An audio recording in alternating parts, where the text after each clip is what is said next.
Salmos 46. Sjoinejotik kahwaltik. Hichayalbetik teshun te Diose. Te Diose ha anjibalku untik. Ha yayak kiptik stukel. Ha yaskoltayotik te bi ora aih vokoltike. Ha yuun mayuk bi ora yakaitik shivel. Manchuk me yanah yavil te lumk inale. Manchuk me yashmul tamar te vitzetike. Manchuk me tulan yashkopo te mar. Sok te me yashhachtis ba te sbul te hae. Manchuk me yas yuk ilais ba te vitzetik yuun skahkalyotan.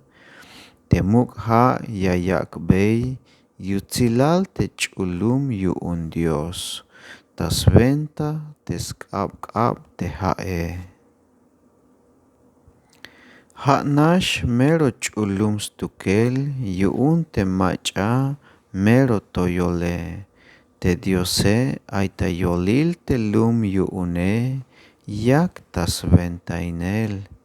Dios me yashkoltayot yuun tajuhun sakubel kinal. Te nacionetike yash awunik. Te venta invanejetike yash nihkik. Te lum kinal yash ulu bael yuun te kalal yayay beyikskop te Diose. Te kahwaltik te spisil yashu yuune. Ha sjoinejotik stukel. Ha te Dios yuun Jacob. Ha anjibalku untik stukel. La ila vilik.